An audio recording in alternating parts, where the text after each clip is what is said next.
Yes, yes. Yeah, it's Friday. Bottle service, bottle service, bottle service, bottle service. Razor blades, dollar bills, glass tables, glass tables. Jackson Bennett Burkett is wearing his TMA rope cap. His head is bobbing, and he's heading to Columbia, Missouri to defend our turf from the Buffalo Bulls. Bring it on. Bring it on. Tiger, beat Bulls. Fight Tiger and beat Bulls and go fight, win. Tigers. I bet everybody's fired up in the St. Louis area now. Clear eyes, white helmets, can't lose. Don't ever say that again. It's clear eyes, gold hats, gold pants. Gold pants, huh? Can't lose. Clear eyes, blue caps. Yeah, can't lose. That's the truth. We welcome you to participate in the YouTube chat. I see Don Peepee. He says, I won't be here all week next week. I'll miss you guys. Wow. It's a little community. PTO? Yeah. Yeah, I guess so. Enjoy your vacation, Don Peepee. Well, we have to give PTO from the Balloon Party YouTube chat. Like, you can't just leave and not say anything. Jackson, you take requests. Yeah, request denied. I mean, you tell me a couple days before. Tim, Tanner is a much better singer than you. Is that right? That's from Bill Marsh? No offense, but no shot. Oh, Tanner can really warble? No. What are you doing? Why are you I had to get my laptop over? I had to get my laptop. Just involuntary? Yeah, right. Well, this is Balloon Party. I don't know what that means. Tanner, Car Wash Dave says Piddles is the man. Thank you. Appreciate that. Nice. Need that. I like to crowdsource my self-esteem.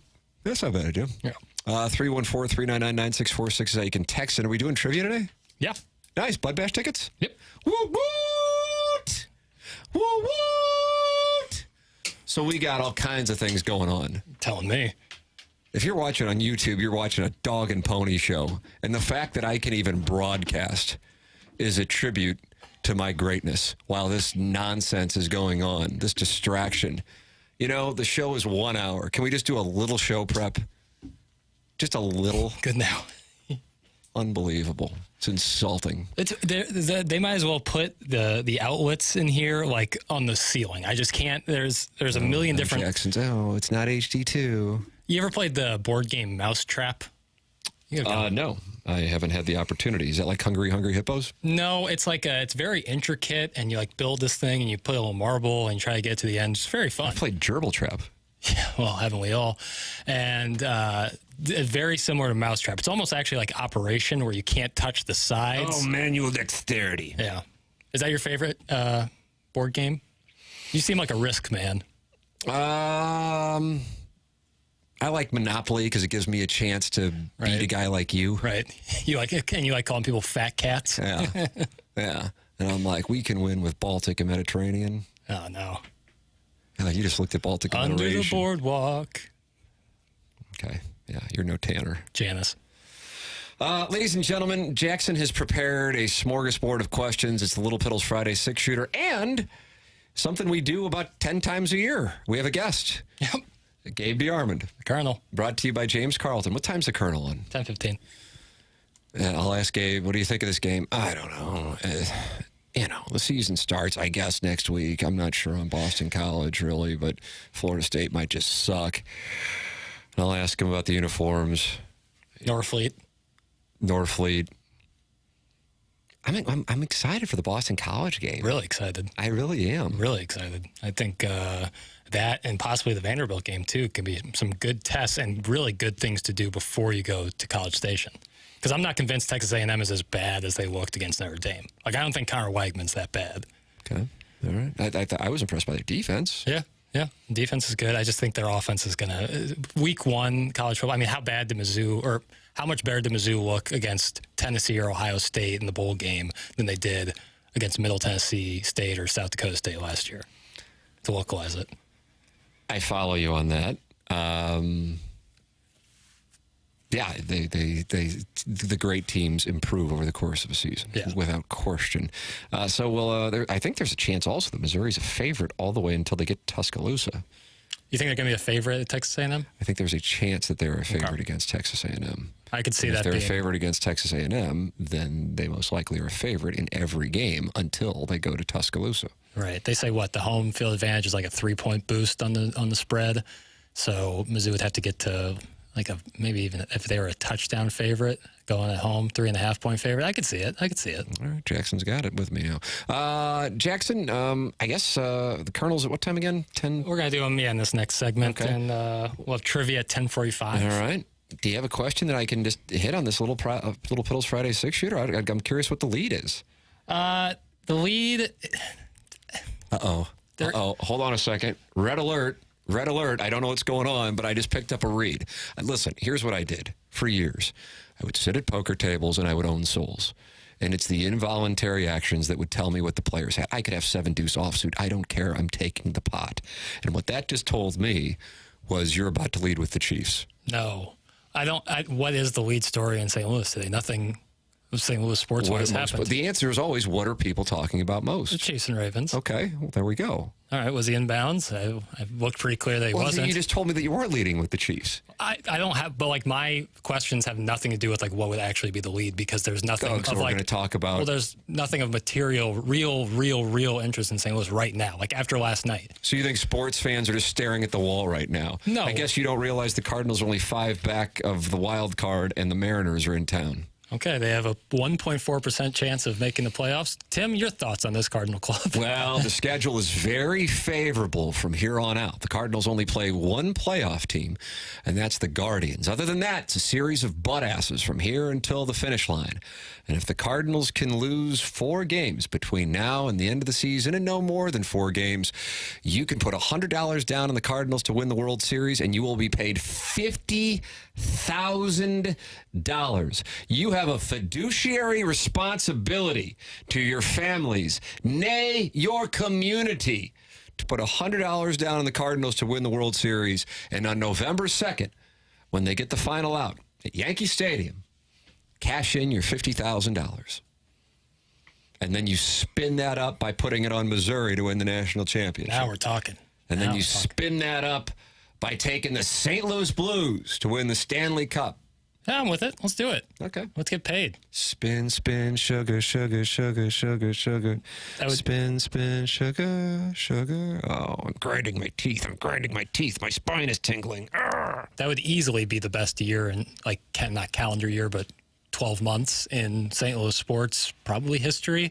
And if you were able to make $200,000 off of it, be pretty sweet. Yeah, well, I'm just trying to make people money. I make picks, you make money. I make picks, you make money. All right, Jackson doesn't have a lead, but we have Gabe.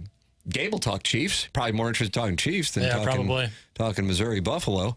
I'm going to ask the Colonel, and you get to watch the Colonel slap me around, because I really think there's a chance Missouri Boston College is the game day thing. I still am all day on Georgia. And he's gonna. It's like I'll have a 3-minute question, and then I'll go, yeah, I don't see it. Yeah, I don't see it happening like that. No, it won't be that polite. Yeah, you're right. All right, the Colonel's coming up next, brought to you by James Carlton. Missouri and Buffalo in college football weekend. Texas and Ann Arbor. Tennessee with a test against NC State. Oregon and Boise State. Is that something to watch this weekend? Oregon had problems with one team from Idaho last week.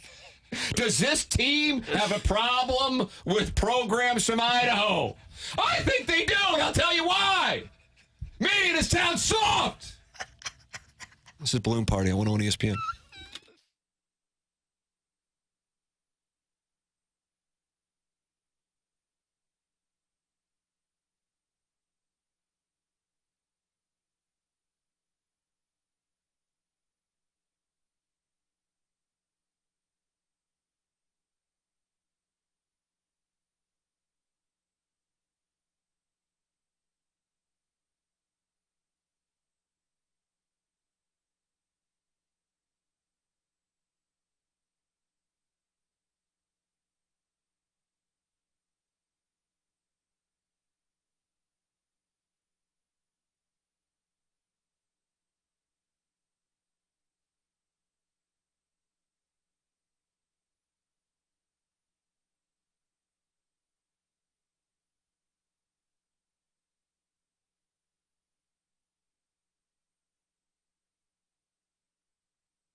Welcome back to Balloon Party 101 ESPN. My name's Tim McKernan. That's Jackson Burkett. And on the line right now to talk it over, you better believe it, Jackie Papers. It's the Colonel, Gabriel DeArmond of Power Mizzou, brought to you by James Carlton of the Carlton State Farm Insurance Agency, online at carltoninsurance.net. Good morning, Colonel.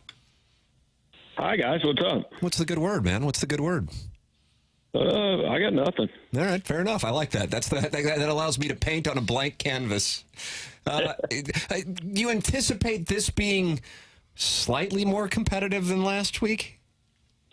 Yeah, I would think somewhat. I don't expect it to really be a good game. I don't think Buffalo's a very good FBS team, but they're better than Murray State, which went 2-9 in the Missouri Valley last year. So, a little more entertaining. Yeah, we had a 48-49 point line, depending on what you were getting last week. 34.5 points, Jackson. That's the number for this one? Yeah. So there you go on that. Missouri will be without Brett Norfleet, though, the tight end dealing with an injury from the game against Murray State to his shoulder, correct? What are you hearing on Norfleet's condition? Is this let's take a week off and get right for Boston College, or is this more severe? No, I mean, Drinkwitz has been pretty, even right after the game, said he wasn't worried, long term. I think if this was Oklahoma, I think he'd probably play. I think it's something he's probably going to have to deal with all year, just by the way it looked when he was walking off the field and stuff like that. I'm looking forward to the mandated Wednesday night injury reports. Pete Thamel probably less so. But I will enjoy it when everybody just puts their stuff out. So you were making an observation on your column, 10 Thoughts on a Monday Morning. I'm a big fan. And that is that Missouri has a chance to do something that it hasn't done or maybe has done, but we're not 100% sure because we don't have a box score from a Kentucky game in 1968, I think that's what you were saying. And that is keep a team without a touchdown for 3 straight games. Is that what we're talking about? Yeah, and somebody did find a box score for that Kentucky game, and Kentucky scored a touchdown. So It's been at least 1967 since Missouri has gone 3 games without allowing a touchdown. There was a game in there where they allowed 6 points. It could have been a touchdown and a missed extra point. I think that was probably a pretty common thing in 1967, but it's been at least 57 years since Missouri went 3 straight games without allowing the opponent a touchdown. Ohio State didn't have one. Murray State didn't have one. So, this would be, my counting tells me this would be 3. There you go. So an opportunity to see history tomorrow at Faurot Field as the Tigers take on the Buffalo Bulls. What games, outside of the obvious, I would gather, Michigan and Texas, and the timing of the game for Missouri works out for you that you can watch that, Michigan-Texas tomorrow, are you keeping an eye on this week, in particular around the SEC? I would imagine Tennessee-NC State is one. NC State, probably not a name that many are familiar with as being a top 25 team, but they're in there, and you get a chance to see what the Volunteers are bringing to the table. What are you looking at this weekend? Yeah, I like that one. I think Tennessee should win, but that's the type of game that somebody's going to lose, and it's going to end up keeping them out of a playoff. Arkansas, Oklahoma State it's Power 5 teams. I mean, I think Arkansas is getting a little too much shine for beating up Arkansas Pine Bluff. I would still think at home Oklahoma State should win that game, but we'll see how that goes. I like those. I like the culture war that will be Colorado, Nebraska. Because you have to have takes on everything that involves Deion. So it's a tough thing, right?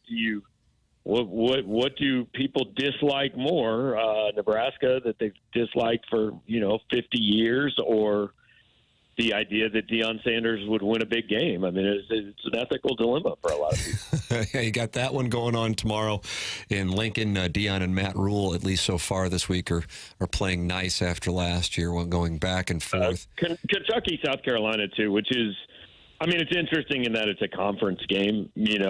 South Carolina looked awful in week 1, but that may not mean anything.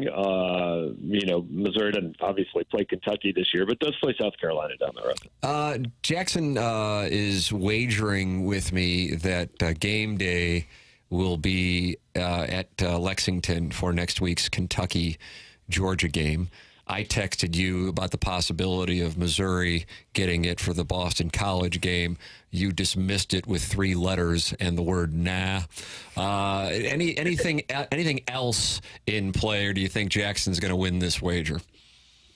I mean, I think if I'm game day, I'm going to like Oregon State, or Washington State, because that's a cool story right now. I don't know if they want to do a game on those campuses or a show on those campuses at 6 a.m. Yeah. I think that's a cool story. Missouri BC just, I don't know. Does that scream a game that's going to be in the national spotlight? Yeah, it might later in the year, because Boston College's schedule, I don't know if you've looked at this but by chance, but their schedule really is favorable. And if they are good, and I thought they looked really good. Yeah, I did too. But I know that the question is Florida State bad and Boston College the better? Florida State's really bad. Yeah. That they could be in the mix, and they were like plus 4,000 to win the ACC, which to me strikes me as might as well fire. It just isn't a game to me that many people are going to go into week 3 going, that's right. Hey, I get that. One of the 3 or 4 I want to watch. And the other problem is it's an 11:45 kickoff. Yeah. If they set up on the quad, like, everybody's gone when they're doing their picks because they're walking to go to the game. Yeah. All right, Jackson. Well, I still don't think it's going to be Georgia, Kentucky. You think Madison, Wisconsin, maybe? Madison, Wisconsin, they got an 11 o'clock kick. Is pretty, because it's Bama. Yeah, it's Alabama. But they're going to have Alabama, Georgia. They're going to have to be for Alabama, Georgia in 2 weeks, right? Yeah, but that's in Tuscaloosa. That's a different deal. Yeah, but they're going to, maybe they'll be there for Missouri and Alabama on October 26th. You going to that one, Colonel? We'll see. But not probably the plan for me to go on the road this year until the postseason. I mean, we will obviously send people. Gerard will be at that game, and we'll have a video photography presence at that game. But in all likelihood, no. The advantage of having 2 people there over 1 just isn't really worth the cost. It's I think a better use of my time to sit and play voicemails after that game. Well, I share that opinion. Of course, I'm a big advocate of the live call-ins, and there might be some sound story money that might change the voicemails to live call-ins. I like the voicemails, though. I thought there was a couple really solid ones. Yeah, they brought it strong. Hey, there was an article in the Post-Dispatch this morning. I don't know if you had a chance to see it. It's a column from Ben Frederickson, Gabe, about Chase Daniel and his rise with regard to media presence. He's all over the place. He's not necessarily going all takey. He's more analysis-based. And Ben Frederickson asked him about this year's team following up last year's success, because Chase, of course, was the quarterback of the 2007 team that got to number 1 in the country and won the Cotton Bowl against Arkansas, and then had what I think all those guys would say, a pretty disappointing 2008 relative to expectations. And Chase made the observation that if he could look back on that team, one of the biggest differences was they went from the hunter in 2007 to being the hunted in 2008, and they just didn't handle it as well. And he said that's something that Coach Drinkwitz needs to instill in these guys. I know you've mentioned when we talk about the disappointment that was 2008, and if we went to compare and contrast for 2024, the 2008 team lost a lot of leadership. It had some of the stars coming back, but it lost a lot of the leadership. How do you see, whether it be Drinkwitz or some of the guys on the 2024 team, attempting to navigate the expectations and being the hunted in 2024 versus what you saw in 2008? Yeah, I think Missouri's done a good job of embracing it. They're not shying away from it, but they're also at least publicly saying, like, hey, last year doesn't matter. Nobody cares about that anymore. So it's the right thing to say. Whether you follow up and act on it, obviously, is different. But that 2008 team, I mean, and I knew a lot of the guys on that team and talked to them in future years. And what nobody realized really at the time was the leaders of the 2007 team, like, Chase Daniel was the best player on that team. Jeremy Macklin was, probably the best player on that team. But those weren't the leaders of that team. The leaders of that team were Martin Rucker, Lorenzo Williams, Pig Brown, Tommy Saunders, and none of those guys were back. And those were kind of the guys that held everybody else to the standard. And not that the standard slipped, but, they lost those voices in the locker room. So I think that the biggest thing that I've questioned about this year is, and I think what Chase says is definitely a part of it, but, kind of the mentality change, but also, who replaces Cody Schrader and Darius Robinson, right? And Nick Saban always says, discipline and leadership is doing something that you don't want to do. So who are the guys that on Tuesday of UMass week, right, convinces this team, hey, you've got to come out and do it every bit as hard as you did on Wednesday of Texas A&M week? And that was what I thought probably was missing a little bit from 2008, and what we don't yet know if it's missing or not. I mean, I think Brady Cook is definitely a leader on this team. I'd have to really think about who the other guys are. Like, I think Luther Burton's the best player, but I don't think he's probably like a locker room type leader. I just don't really think that's his personality. So we'll kind of see who maybe those guys end up being, and that for better or for worse. Gabe DeArmond, read more at powermizzou.com, and following Missouri Buffalo, the Colonel will be live with his post-game show, and you can leave a voicemail, and we look forward to October, in which Sound Story will be sponsoring the live phone lines and their return following the game at College Station, Jackson. That's what the marketing budget for Sound Story is calling for. I can't wait. Yeah, those are the terms. It's Gabe's choice to accept. I mean, look, if other people's budget starts paying for my products, then I'm on board. I like. No, look at this, Doug. Or Jackson or Doug, we can move mountains. And if Doug weren't here, he would ask about the uniforms. Big uniform reveal yesterday: white pants, black jersey, white helmets. Jackson is on board with it. Yeah. I'm pro gold pants. Gabe, I know you're passionate about this topic. Thoughts? You know when I learned what uniforms they were wearing? What's that? Just now from you. You didn't watch? So I broke a story. Could you give me credit on Power Mizzou for that? Sure. No, I mean, I won't post about it. It probably is better for me, actually, if you don't. They were at Devil's Icebox shooting this video. Devil's Icebox. Yeah, I saw it. There are many threads on our board about that. Seem fired up about it. Yeah, it doesn't sound like you're very active in those. Colonel, appreciate it as always. Enjoy the festivities tomorrow night at Faroe Field. All right, guys, have a good one. There he is. That's Gabe DeArmond, brought to you by James Carlton at the Carlton State Farm Insurance Agency. I got to tell you, I'm worried about this Boston College thing. Worried about, like, the game? Yeah. I mean, listen, I'm not worried, but if Mizzou's going to be what we think they can be, Boston College has to be a W. It just has to be a W. I understand that. But as you know, I allocated some of the bankroll, on the under. Psychologically, I didn't actually allocate actual dollars. Right, but yeah, I get what you're saying. But I didn't think the Boston College was going to be one of the problems. Right. My math was always, in order for them to cover 9.5 wins, they have to win every game you would expect, and then they have to win one of at A&M, at Alabama, at home against Oklahoma. Right. And I thought a lot of people in the show-me state think that that's a, 7-foot putt, and I think it's more like a 20-foot putt. Can I make a 20-footer? Of course I can. That's all you did yesterday. Thank you. But, hey, it's not 20-foot putt. It's 20-foot putt. No, I get that. And who's going to sneak up? Somebody's going to sneak up and be a good team that we didn't expect when we saw the schedule come out. And I give more credit to Boston College than maybe Gabe is. That's where I guess. I kind of think, I tend to agree with what you're saying. I think Boston College has a lot of what Missouri had last year going on. Yeah, but they gave that quarterback for Boston College all day back there, and I just don't think Missouri's defensive line will allow that. I don't think that. Maybe Boston College's offensive line has something to say about it.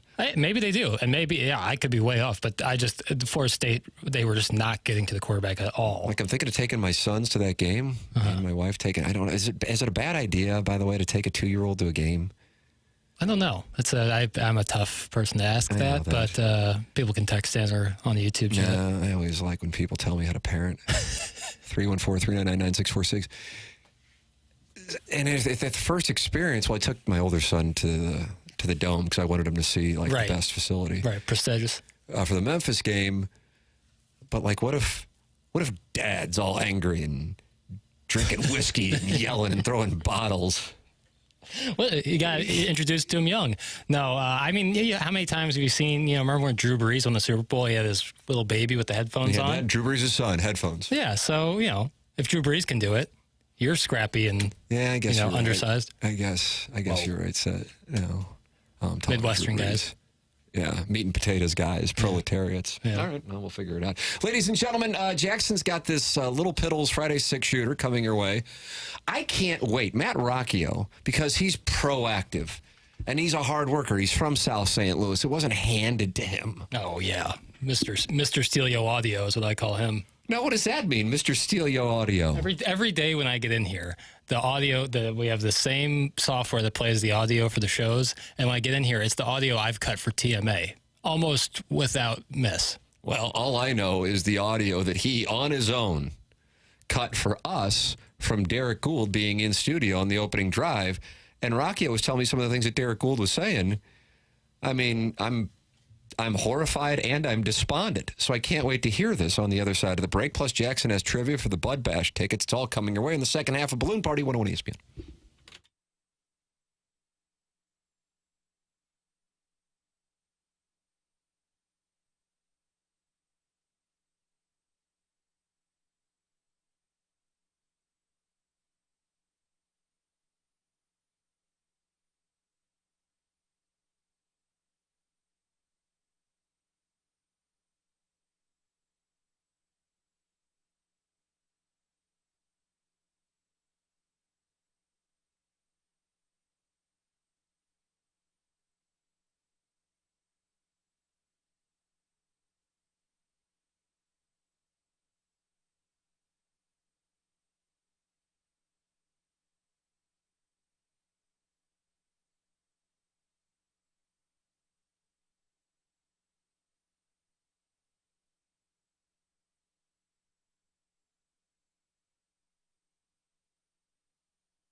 This is Action Jackson with a SportsCenter update brought to you by Saliga Heating and Cooling. The Cardinals were off yesterday. They will start their weekend series with the Mariners in St. Louis tonight.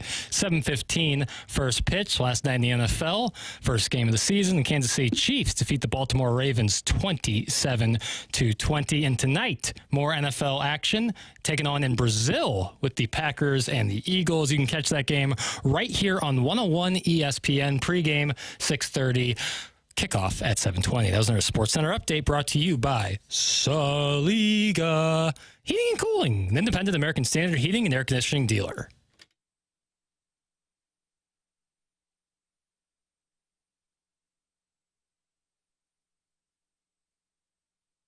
Welcome back. Balloon Party 101 ESPN. Tim McKernan, Jackson Burkett with you. We're 5 minutes away from Jackson's trivia. They'll give away Bud Bash tickets for Tuesday's game against the Reds. Text in 314-399-9646. The first person to text in the correct answer gets the tickets. Jackson, Matt Rocchio, great South City guy, hard worker. Overcame going to CBC, and here he is producing audio from the opening drive and Derek Gould's comments on the Cardinals' payroll status and what sounds like the implications of the television situation. I cannot wait to hear this. Let's take a listen. So this year the payroll went up, and it's probably going to be the biggest payroll they've ever had. In over $200 million for the first time.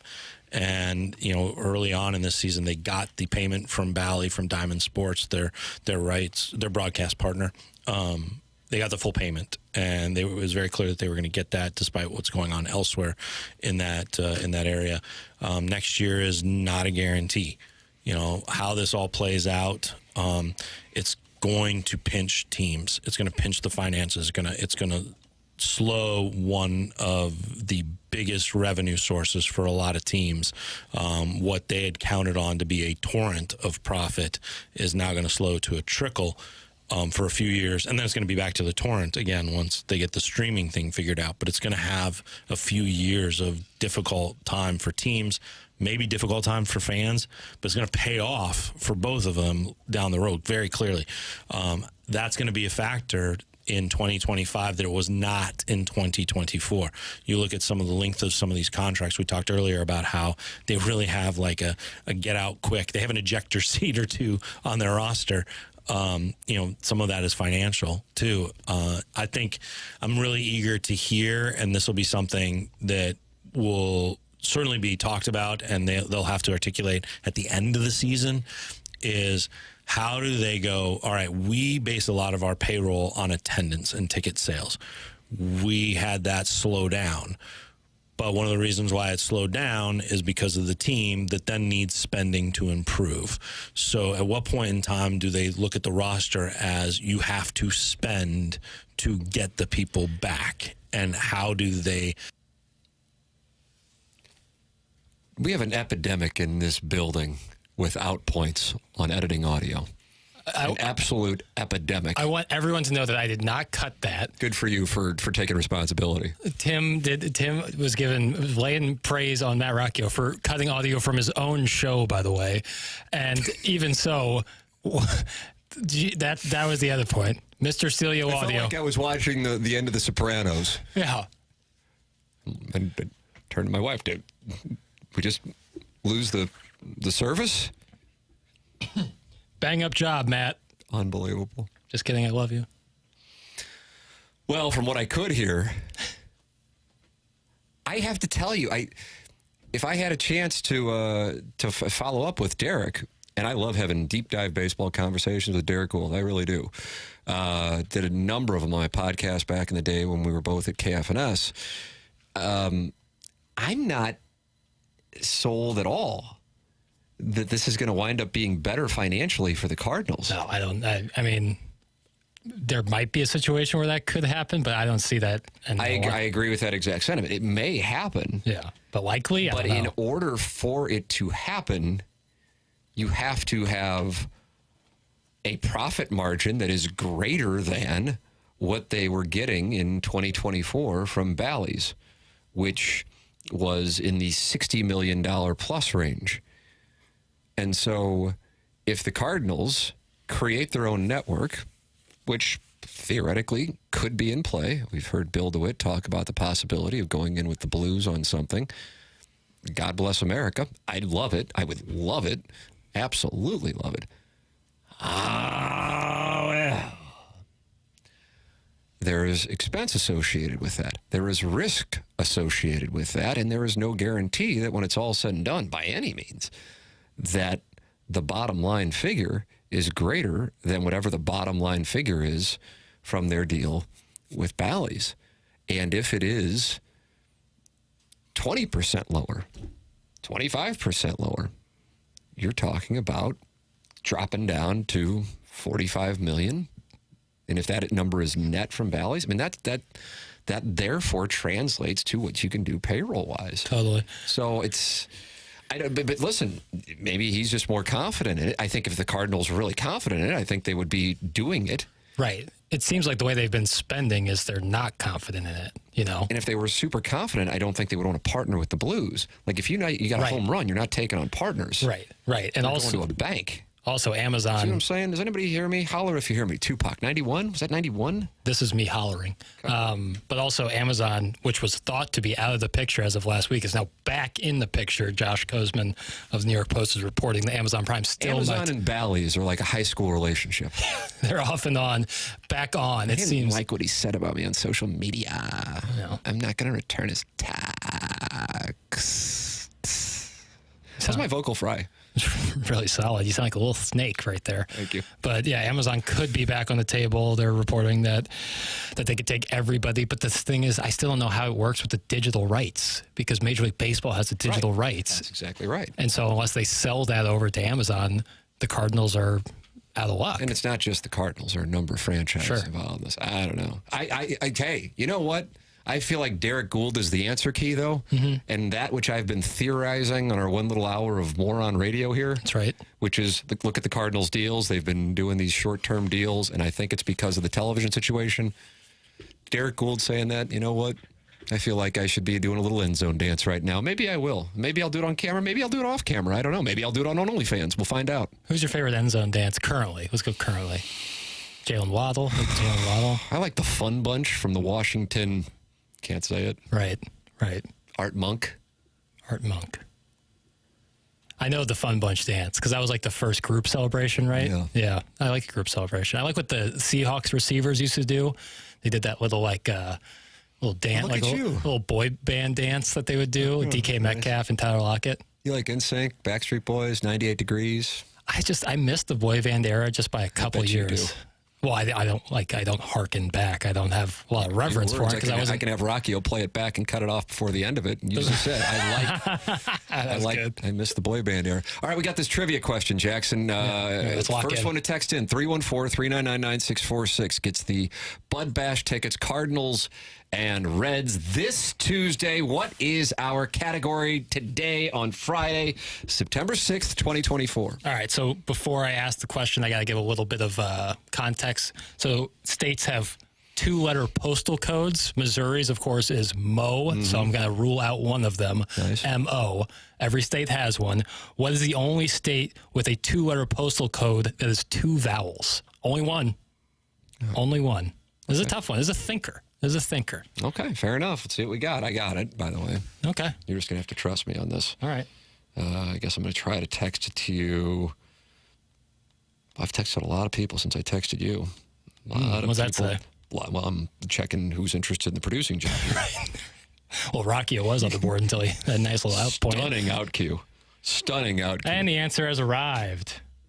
Iowa. Iowa's correct. All right. IA. I figured I wouldn't get that, and then it popped in my head. I thought of no scoring in football games. Yep. And there it was. Yep. Iowa's the answer. The 314 nailed it. So there we go. Congratulations. You don't feel real good about that question, do you? I thought it was going to be harder. I thought people... Well, I was also going to... My backup one was what, like fax machines. What is fax short for? I think it was less bad to go with the Iowa postal code question, which is really saying something about how bad the fax question would have been. No. What do you mean? That was a good question. I've had nothing but good Deep questions. Voice Dude got it. Of course he did. Too Fat to Kayak got it. Tiny Pee-Pee, you better believe he got it. Probably knew it before you even asked it. There's some weird questions I have on this site where I get some of this trivia. Guys, was All for One a boy band? I don't know. Bulky. Is One Direction a boy band? Because that was my era. All for One. Did they have I Swear? I Swear? No.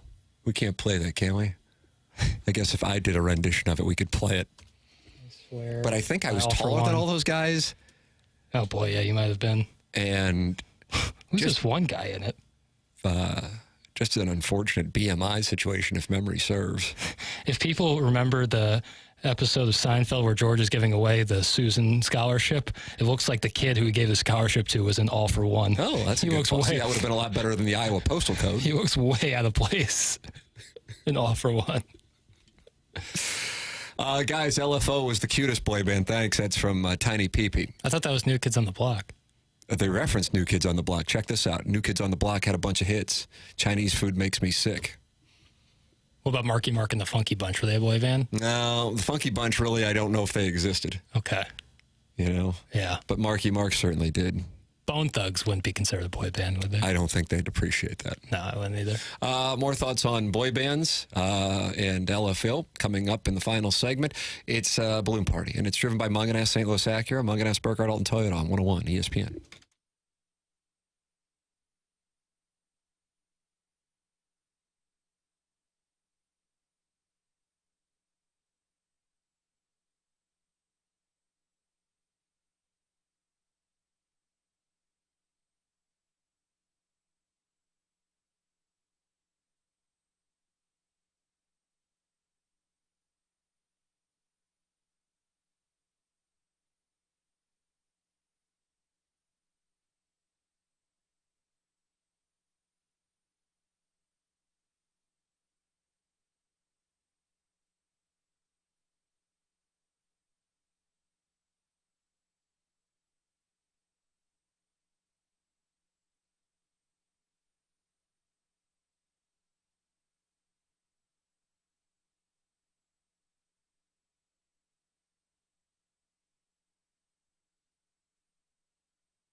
All right, I don't care what Jackson has lined up for this segment. Parentheses, I know he doesn't have anything lined up for this segment.